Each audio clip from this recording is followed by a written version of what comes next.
नमस्कार बंधुरा केमन आছেন रय पापिया चैनले आपनादेर स्वागत जानाई। आज आमी निये एसेछि पटलेर एकटी दुर्दान्त निरामिष रेसिपि जेटा गरम गरम भातेर साथे खेते एकदमई दारुण लागे।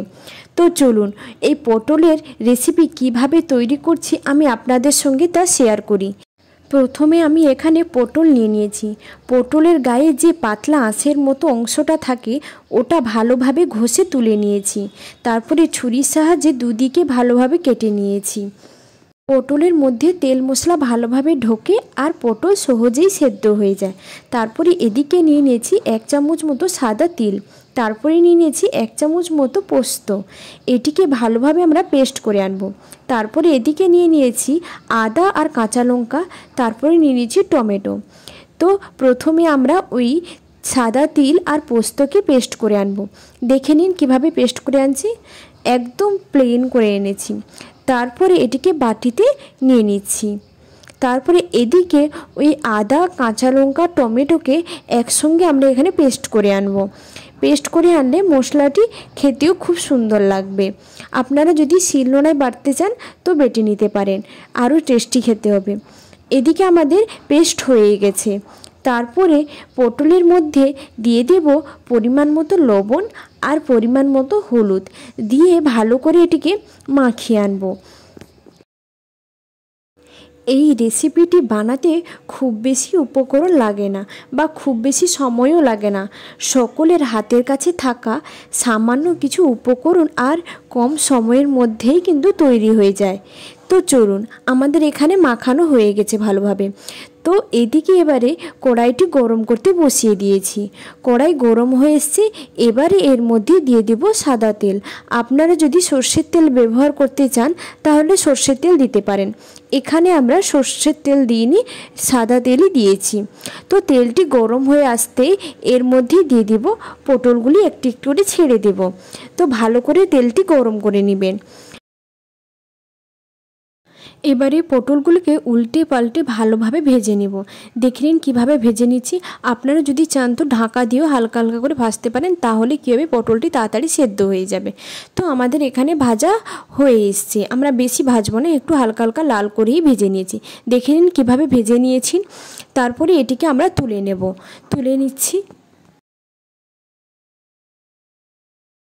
দেখুন পটলগুলি ভেজে তুলে নিয়েছি, কি সুন্দর লাগছে না দেখতে। আপনারা কিন্তু এইভাবেই ভাজবেন। তারপরে এদিকে কড়াইতে পরিমাণ মতো তেলটি বেশি ছিল, আমরা অল্প কিছুটা তেল তুলে নিয়েছি। তারপরে ওই তেলের মধ্যে দিয়ে দিচ্ছি শুকনো লঙ্কা আর দিয়ে দিচ্ছি কালো জিরে। আপনারা এখানে কাঁচা লঙ্কা ব্যবহার করতে চাইলে ব্যবহার করতে পারেন।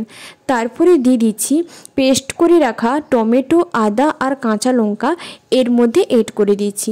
এড করার পর কিছুক্ষণ নাড়াচড়া করে কষতে হবে, যতক্ষণ না কাঁচা টমেটোর গন্ধটা না কেটে যাচ্ছে। কেটে যাওয়ার পর এর মধ্যে দিয়ে দিব হলুদ গুঁড়ো, লঙ্কা গুঁড়ো আর পরিমাণ মতো লবণ আর একটু ধনে গুঁড়ো, জিরে গুঁড়ো আর গোলমরিচ গুঁড়ো দিয়ে আমরা এটিকে নাড়াচড়া করে নেব। নাড়াচড়া করে এর মধ্যে অল্প কিছুটা জল এড করব। এড করে এটি নাড়াচড়া করে কিছুক্ষণ কষতে থাকব। কষানোর পর এবারে পরিমাণ মতো দিয়ে দেবো একটু অল্প চিনি। মিষ্টি মিষ্টি লাগবে আর খেতেও খুব সুস্বাদু লাগবে। তারপরে এটি তেল ছেড়ে এলেই এর মধ্যে দিয়ে দেবো পেস্ট করে রাখা ওই তিল আর পোস্ত দিয়ে ভালো করে নাড়াচড়া করে কিছুক্ষণ কষতে থাকবো। এই রেসিপিটা এতটাই টেস্টি হয় যে পটল খেতে পছন্দ করে না যারা, সেও কিন্তু একবার খেলে বারবার খেতে চাইবে। আর এটা বানাতে খুব বেশি উপকরণও লাগে না।